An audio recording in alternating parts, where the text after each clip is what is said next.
I think I've got like 7 minutes until the train comes. Just casually watching that sunset.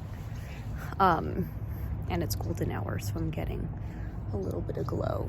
But today is December 16th, and I'm wearing my pink blazer again to get ready to go to the launch party of Always Be Creating. And the last couple of days have been just pretty work heavy.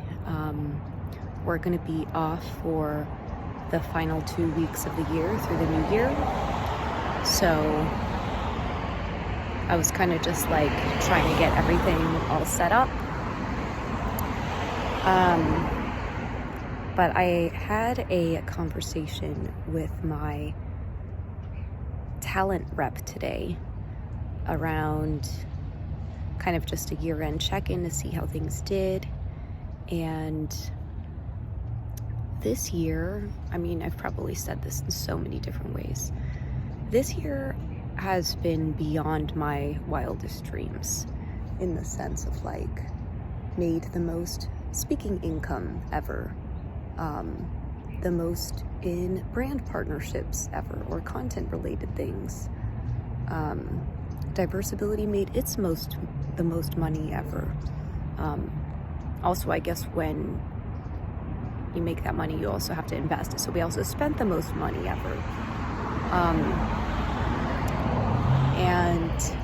And some other projects that I will be able to tell you about in 2023.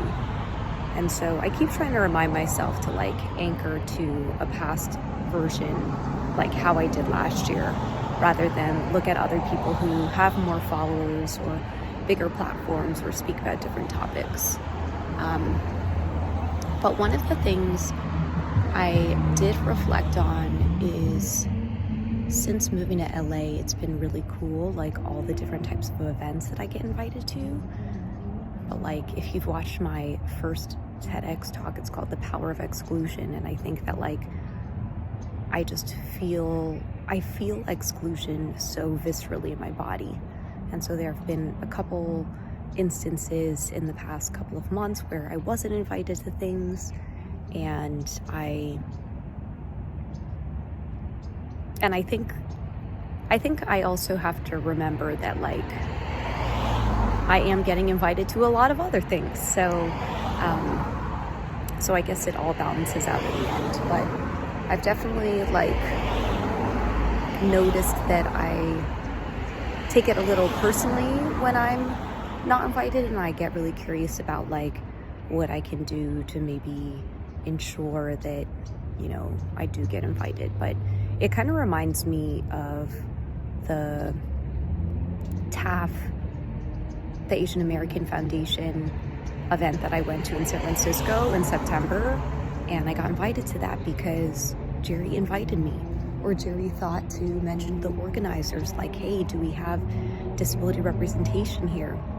So yeah, that's something that I'm thinking about. I think one other thing I'm like thinking about is the difference between being a leader and a manager. And I would say, or I feel like I'm a strong leader, and I have noticed that being a manager is not something I feel like I particularly thrive in. And this week, I think I really saw that where that played out in my life. And I'm curious if perhaps next year I want to like explore more resources around being a better manager. But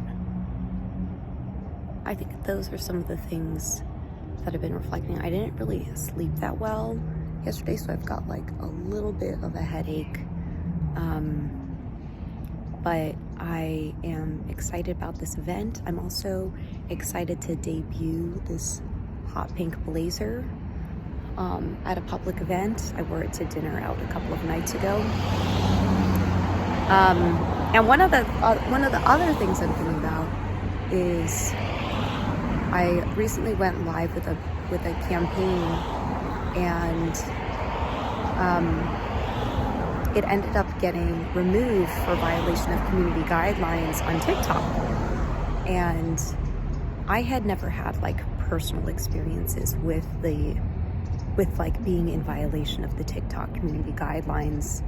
And especially because it was a brand partnership and there were dollars attached to it, I definitely started to get a little bit more curious about kind of when some of these social media platforms like have more power to determine like what content can be on there or not, and flag it when it's not, when they deem it a violation of their community guidelines.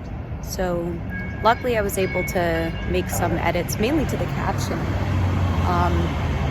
But it looks like the train is here, so I will end this video there. And I hope you all have had a good week and have a good weekend.